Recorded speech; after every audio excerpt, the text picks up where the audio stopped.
అందరికి నమస్కారం. నేను శిరీష. ప్రస్తుతం మనతో పాటు ఉన్నారు ప్రముఖ తంత్ర జ్యోతిష్యులు, జ్యోతిష్య రత్న, జ్యోతిష్య సామ్రాట్ చింతా రుక్మందర్ రావు గారు. గురుగారితో మాట్లాడదాం. నమస్కారం గురుగారు. మాతృదేవ భవ, పితృదేవ భవ, ఆచార్య దేవ భవ. ఓం నమో మాందేశ్వరాయ నమః. అందరూ బాగుండాలి, అందరికీ మంచి జరగాలి. గురుగారు, విశేషంగా ఏప్రిల్ మాసంలో ద్వాదశ రాశులైన వృషభ రాశి వారికి ఎలా ఉండబోతుందంటారు? ఎలాంటి జాగ్రత్తలు తీసుకోవచ్చు అంటారు? ఆర్థిక పరంగా, ఆరోగ్యపరంగా ఈ నవగ్రహాల ప్రభావం ఎలా ఉంటుందంటారు ఈ మాసంలో? 2020 సంవత్సరం ఏప్రిల్ మాసం వృషభ రాశి వాళ్లకు నేను ఇంతకుముందు మేషం గురించి చెప్పినప్పుడు కూడా చెప్పాను.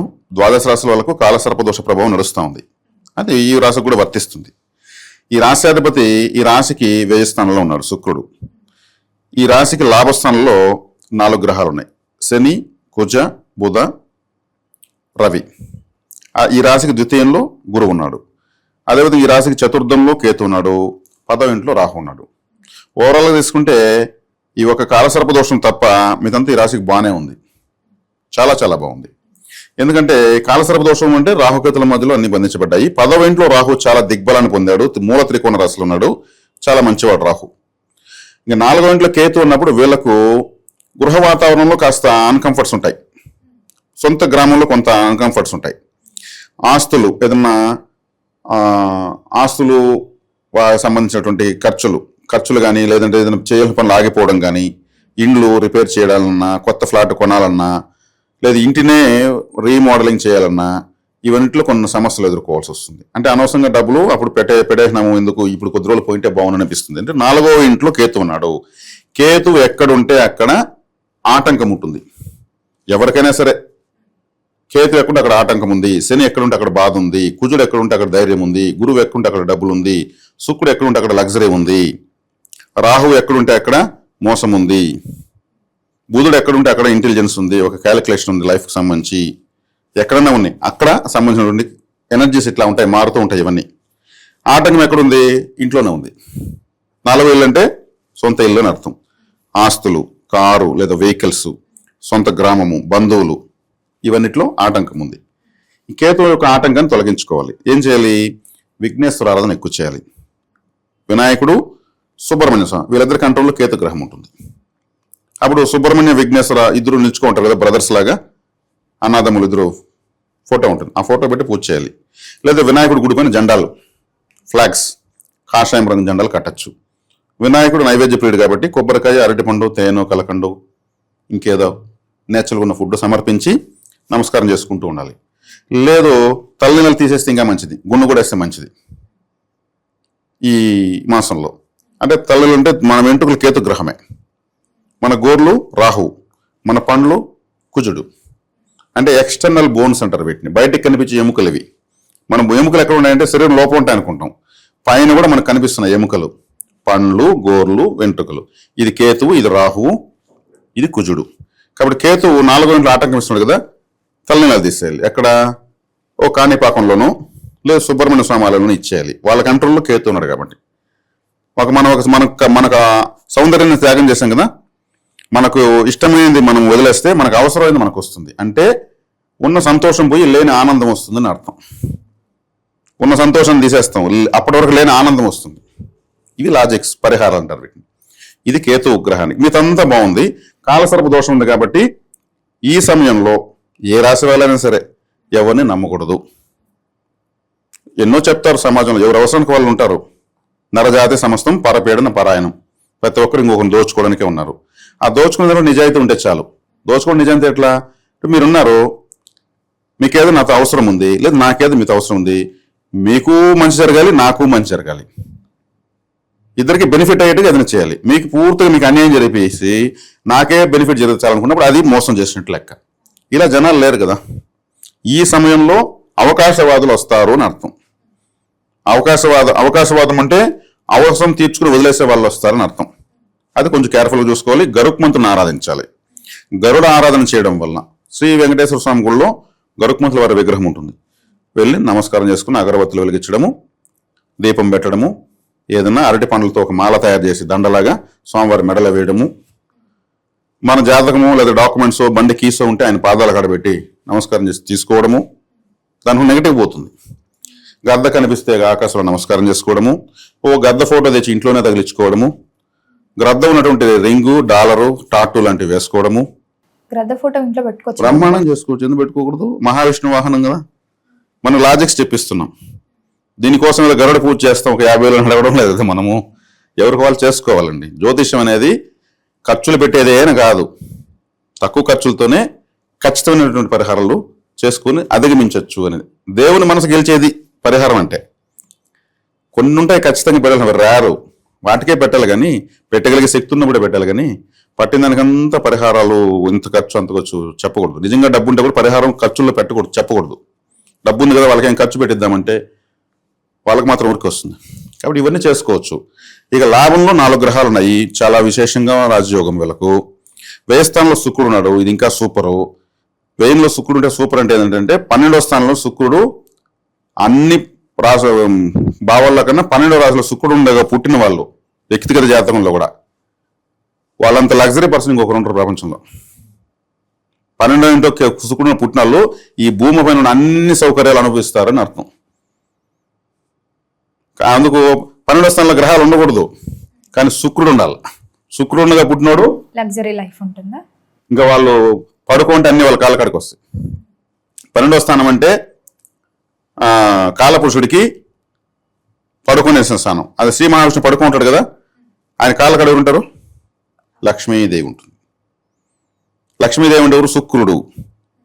12వ స్థానంలో శ్రీ మహావిష్ణువు పాదాల కాడ లక్ష్మీదేవి కూర్చుంటుంది. శుక్రుడు 12వ స్థానంలో ఉంటే లక్ష్మీదేవి వీళ్ళకి ఇంట్లో వీళ్ళకి ఉంటుంది.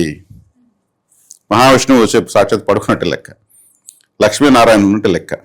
కాబట్టి వృషభ రాశి వాళ్ళకి 12వ స్థానంలో శుక్రుడు అంటే మంచి రాజయోగం అని అర్థం. స్త్రీ శయ్య సౌఖ్యము అంటారు, బెడ్రూమ్ కదా. చక్కగా ఇప్పుడు పెళ్లి చేసుకున్న వాళ్ళకు మంచి భార్య వస్తుంది, ఆమెతో మంచి సంసార జీవితం బాగుంటుంది.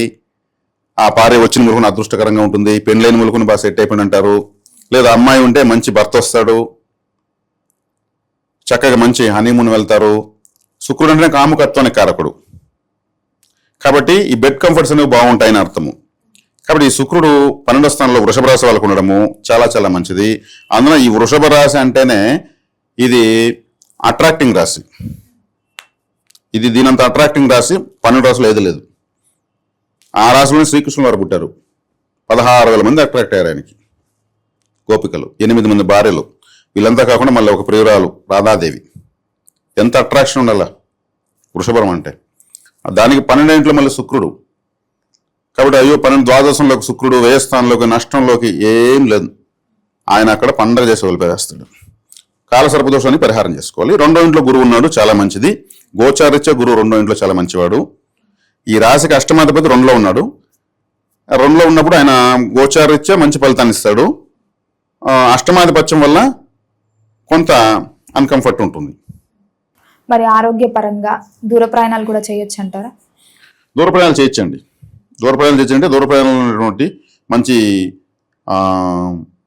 తీర్థయాత్రలు ఇవన్నీ కూడా చేయొచ్చు. ఇందులో 12వ స్థానంలో శుక్రుడు ఉన్నాడు. శుక్రుడు అంటే ఫారెన్లో ఉన్నాడు శుక్రుడు. వెళ్ళి రావచ్చు. ఏదన్నా మంచి బ్యాంకాక్ లేదంటే శ్రీలంకో, ఇప్పుడు యుద్ధాలు జరుగుతున్న దేశాలు కాకుండా వేరే దేశాలకు వెళ్ళి రావచ్చు. వెళ్ళొచ్చేటువంటి సౌకర్యం ఉంటుంది. ఈ భారతదేశంలో కూడా దూర ప్రాంతానికి కూడా వెళ్ళి రావచ్చు. వెళ్ళొచ్చే సౌకర్యం ఉంది, ఏర్పాటు అవుతుంది. ఇప్పుడు ఉదాహరణకు మేము అంత డబ్బులు లేదండి, ఈయన దూర ప్రాంతాలు ఫారెన్ వెళ్ళమంటున్నాడు, లేదంటే హిమాలయాల టూర్ వెళ్ళమంటున్నాడు, సమ్మర్ స్టార్ట్ అయింది కదంటే ఎవరో చీటీ వేసి ఉంటారు, టూర్ సంబంధించిన చీటీలు వేసుకుంటారు. ఎవ్రీ ఇయర్ అందరూ చీటీ సభ్యులందరూ కూడా ఆ చీటీ డబ్బులతో టూర్ వెళ్ళొస్తారు. ఒకేసారి డబ్బులు పెట్టిన కాదు, నెలకింత అని వేసి.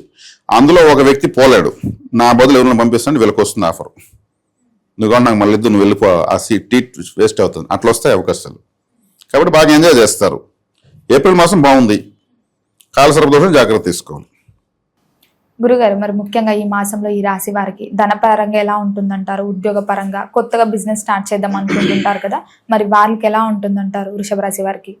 ధనపరంగా అన్నారు కాబట్టి ఎవరైనా సరే రాశి ఫలితాలు చూసేందుకు మనకి ఈ నెల ఏమైనా డబ్బులు వస్తుందని చెప్తున్నారా, ఆయన ఏమన్నా ఈ మాసం మనకి ఏదైనా అయ్యే పని చెప్పే మనం ప్రయత్నిస్తున్న అవుతున్నాయి లేదని, అన్ని డబ్బుల పైన ఆధారపడి ఉంటాయి కదా. ఇప్పుడు ఈ రాశికి 2వ ఇంట్లో ఉన్నారు గురువు ఉన్నాడు, 12వ ఇంట్లో ఉన్నారు శుక్రుడు ఉన్నాడు, 11 4 ఉన్నాయి గ్రహాలు. అంటే ఈ రాశికి వెనక ఒక శుక్రుడు, ఈ పక్క ఒక గురువు, ఇద్దరు గురువులే. ఈయన రాక్షసుల గురువు, ఈయన దేవతల గురువు. అంటే ఇద్దరు గురువుల మధ్యలో వృషభ రాశి ఉంది. ఈయన ధనకారకుడు, ఈయన ధనకారకుడే. అంతే కదా, ఈ పక్క ఒక బ్యాంక్ ఉంది, ఈ పక్క ఒక బ్యాంక్ ఉంది, ఇద్దరు ధనకారులు కాబట్టి ధనపరంగా అద్భుతంగా ఉంది. శుభార్గళం ఉంది. శుభార్గళం అంటే రాశికి రెండు వైపులా శుభగ్రహాలు ఉంటే శుభార్గళం, రాశికి రెండు వైపులా పాపగ్రహం అంటే పాపార్గళం. పాపగ్రహాలు ఉండకూడదు, శుభగ్రహాలే ఉన్నాయి. కాబట్టి ధనపరంగా బాగుంది. ఇప్పుడు వస్తున్నటువంటి ఈ అవకాశాన్ని, ఇప్పుడు వచ్చినటువంటి ఈ గ్రహస్థితి యొక్క ప్రభావము వీళ్ళకి లాంగ్ రన్ లో చాలా ఉపయోగపడుతుంది. ఇప్పుడు ఈ రిలీజ్ అవుతాయి, గ్రహాల నుంచి ఎనర్జీస్ రిలీజ్ అవుతాయి. ఈ రిలీజ్ అయినవి మెటీరియల్ అయ్యి వీళ్ళకు ఒక ఫ్యూచర్ తయారయ్యడానికి లాంగ్ రన్ లో చాలా బాగా మంచి ఫ్యూచర్ తయారవుతుంది. ఇప్పుడు నేను ఈ నెలలో ఉంది గ్రహాలను మాత్రాన టకటక అనేసి ఏదో ఎవరో వచ్చి ఇంటికి డబ్బులు ఇవ్వరు. ఇప్పుడు చేస్తున్న ప్రయత్నాలు సక్సెస్ అయ్యి రాబోయే రోజు విపరీతమైనటువంటి ఆపర్చునిటీస్గా మారిపోతాయి. నేను అప్పుడు స్టార్ట్ చేసిన వ్యాపారం ఈరోజు ఈ స్థాయిలో ఉంది అంటారు కదా, అంటే మంచి టైంలో స్టార్ట్ చేసినట్టు ఇప్పుడు చేసే పనులన్నీ కూడా ఫైనాన్షియల్గా మారిపోతాయి లైఫ్. కాబట్టి ధనపరంగా బాగుంది, కుటుంబ పరంగా బాగుంది, ఇంకా వివాహ పరంగా, ఇంకా పిల్లల విషయంగా కూడా బాగుంది. ఎవరైనా పిల్లల కోసం ప్రయత్నిస్తున్న వాళ్ళు ఈ మాసంలో ప్లాన్ చేసుకుంటే, ఫ్యామిలీ ప్లానింగ్ చేసుకుంటే బాగుంది. ఇంకా ఇతరత్ర ఏమి పీడలేం లేవు. ఒక కాలసర్ప దోషం ఉంది. సమాజం అనేది అవకాశాలతో నిండి ఉంటుంది కాబట్టి ఎవరో ఎన్నో కష్టాలు చెప్తారు, కానీ మీరు వాయిదాలు పెట్టాలి. ఎలా పెట్టాలి వాయిదాలు? మాకు ఒక పూజ ఉందండి, అప్పటి వరకు మేమేం చేయకూడదు, అందువల్ల నియమం పెట్టుకున్నాము, ఒక వ్రతం పెట్టుకున్నాము అని ఏదో ఒకటి చెప్పి తప్పించుకోవాలి. లేకపోతే నాకే ఎవరైనా 1 లక్ష రూపాయలు డబ్బడితే నాకే 5 లక్షలు కావాలని ట్రై చేస్తున్నాను, మరి నీకు 1 లక్ష రూపాయలు నేనే ఇవ్వగలను, నా అబద్ధం అని చెప్పి తప్పించుకోవాలి. అంతే కదా. లేదంటే వాళ్ళకి ఇచ్చినామంటే పోతుంది. ఇప్పుడు కాలసర్ప దోషం ఉన్నప్పుడు ఏమవుతుంది, నష్టాలు జరుగుతాయి. లేదు పోతే పోతుంది, మేము ఇస్తామంటే ఇచ్చుకోండి, అది వాళ్ళ వ్యక్తిగతం, అది మనం చెప్పలేము. ఇది తీసుకోవాల్సిన జాగ్రత్త. గురుగారు, ముఖ్యంగా ఈ మాసంలో ఎవరైనా కొత్తగా బిజినెస్ స్టార్ట్ చేద్దాం, ఓన్గా వ్యాపారం పెట్టుకుందాం అనుకుంటే ఈ వృషభ రాశి వారికి ఏ వ్యాపారంలో బాగుంటుందంటారు? వృషభ రాశి వాళ్లకు మామూలుగా వృషభానికి అధిపతి శుక్రుడు, తులారాశికి కూడా అధిపతి శుక్రుడే. ఈ 2 రాశులు శుక్రుడివే. ఇప్పుడు తులారాశి అంటే ఏమి? త్రాసు. త్రాసు అంటే ఏమి? దాన్ని అనాదిగా భూమి పుట్టి మొదలు దాంతో వ్యాపారం చేసేది. తక్కడ పడితే వాళ్ళు వ్యాపారం చేసినట్టు. కాబట్టి దానికి సంబంధించిన గ్రహము 12వ స్థానంలో ఉంటూ తులారాశిని చూస్తూ ఉంది. లాభస్థానంలో 4 గ్రహాలు ఉన్నాయి. కాబట్టి వ్యాపార నైపుణ్యం వీళ్ళకి అద్భుతంగా ఉంటుంది. ఏ వ్యాపారమైనా కలిసి వస్తుంది తులారాశి వాళ్ళకి, మన వృషభ రాశి వాళ్ళకి అని చెప్పొచ్చు. కాబట్టి ఎటువంటి వ్యాపారాలు చేసుకోవాలి అని అనుకున్నప్పుడు వ్యక్తిగత జాతకంలో తెలుస్తుంది ఆ విషయం. వాళ్ళ వ్యక్తిగత జాతకంలో 7వ స్థానం ఎలా ఉంది, శుక్రుడు ఎలా ఉన్నాడు, తులారాశి ఎలా ఉంది, ధనకారకుడైన గురు శుక్రులు ఎలా ఉన్నదో చూడాల్సి వస్తుంది. ఇప్పుడు వీళ్ళు చేసుకోవాలనుకుంటే వీళ్ళ సామర్థ్యంతో అయినట్టు ఎవరెవరు ఏ వృత్తుల్లో ఉంటారో వాళ్ళకి ఆయా వృత్తుల్లో అభివృద్ధి అనేది ఇప్పుడు వస్తుంది. ఫండ్ జనరేట్ అవుతుంది. బ్యాంక్ లోన్ ట్రై చేస్తే అవుతుంది ఇప్పుడు. లేదంటే వీళ్ళకి బ్యాంక్ లోన్ అంటే ఇప్పుడు బ్యాంకులే ఒకప్పుడు లోన్లు ఇస్తా ఉన్నాయి, నమ్మితే ఇస్తారు, లేదంటే లేదు. ఇప్పుడు ప్రైవేట్ కంపెనీస్ దండిగా వచ్చేస్తాయి. గోల్డ్ పెడితే అది కూడా లోనే కదా. బ్యాంక్లో ల్యాండ్ పెడితే డబ్బులు ఇస్తారు, గోల్డ్ పెట్టినా డబ్బు ఇస్తారు, అది కూడా లోనే లెక్క. మనం ఏదైనా ఒకటి పెట్టి షూరిటీగా తీసుకుంటున్నాం. కాబట్టి ఇప్పుడు గురువు శుక్రుడు వేస్థానంలో ఉన్నాడు. శుక్రుడు అంటే మనకు గోల్డ్ డైమండ్స్ అంతా వస్తారు. గురు శుక్రుడు ఇద్దరు ధనకారకులే. కాబట్టి వీళ్ళకి కావాలని పెట్టుబడులు కూడా దొరుకుతాయి. పెట్టుబడులు దొరికినప్పుడు వీళ్ళకి ఇట్టే సామర్థ్యం బాగుంటుంది. మంచి ప్లానింగ్లో ఉంటారు వీళ్ళు. వీళ్ళకున్నంత ప్లానింగ్ ఏ రాశికి ఉండదు. చాలా జాగ్రత్తగా 1-2 సార్లు ఆలోచించి చేసేవాళ్ళు వృషభ రాశి వాళ్ళు. ఆలోచించుకుని ఏది చేయరు. జాగ్రత్తలు తీసుకోవాలని వీళ్ళకి మించిన లేరు. ప్లాన్గా చేస్తారు, సక్సెస్ కూడా అవుతారు. గ్రహస్థితి అనుకూలం ఉన్నప్పుడు మనం ఇవే చెప్పాల్సింది. కొంతకాలం తర్వాత వృషభ రాశి కానీ గ్రహాలు ఇప్పుడు చెప్తున్న విధంగా తారుమారైనప్పుడు అప్పుడు జాగ్రత్తలు చెప్పాల్సి వస్తుంది. ఈ మాసం బాగానే ఉంది, ప్రొసీడ్ అవ్వచ్చు అని చెప్తున్నాను. మరి అన్ని రంగాల వారు ఈ మాసంలో ఏ దైవాన్ని పూజించవచ్చు అంటారు? ఎలాంటి పరిహారాలు చేసుకుంటే బాగుంటుందంటారు? అన్ని రంగాల వాళ్ళు, ఈ రాశిలో ఉన్నటువంటి వాళ్ళందరూ కూడా ఏ దైవాన్ని పూజించాలంటే గరుత్మంతుని ఆరాధించాలి. కాలసర్పదోషం నడుస్తూ ఉంది కాబట్టి గరుడారాధన ఎక్కువ చేసుకోవాలి. గరుడారాధన ఎలా చేసుకోవాలి కూడా చెప్పాను నేను. చక్కగా వెళ్ళి వెంకటేశ్వర స్వామి గుడిలో ఎదురుగానే ఉంటాడు కాబట్టి తిరుమలలో ప్రతి పౌర్ణమికి గరుడ సేవ చేస్తారు. ప్రతి పౌర్ణమికి గరుత్మంతుడి వాహనం పైన వెంకటేశ్వర స్వామి ఊరేగింపు చేస్తారు. 4 మాడవీధులు వీళ్ళు ఆ ప్రోగ్రాంలో పార్టిసిపేట్ చేసి రావచ్చు. అద్భుతం, సర్పదోషం పోతుంది. ఒకవేళ మేము ఇంట్లోనే పెట్టి పూజ చేసుకుంటాము అంటే గరుడ విగ్రహం మన దగ్గర దొరుకుతుంది. ప్రాణప్రతిష్ఠ చేసిన విగ్రహం మేము ఇస్తున్నాం. దానికన్నా తెప్పించుకోవచ్చు, తెప్పించుకోగలిగిన వాళ్ళు. లేదంటే గుళ్ళోకి వెళ్ళి చేసుకోవచ్చు, సేమ్ రిజల్ట్ వస్తుంది. కాబట్టి ఇది ప్రధానమైనటువంటి సలహా, పరిహారము. మిగిలినంతా బాగానే ఉన్నాయండి. దోషాలు ఎక్కువ చెప్పేదానికి లేదు. ఇక్కడ ఉంటే మనం చెప్పొచ్చు, లేదంటే చెప్తాం. గురుగారు, మొత్తం మీద ఏప్రిల్ మాసంలో వృషభ రాశి వారికి ఎలా ఉండబోతుంది, ఎలాంటి జాగ్రత్తలు తీసుకోవాలో తెలియజేసినందుకు ధన్యవాదాలు. ధన్యవాదాలు.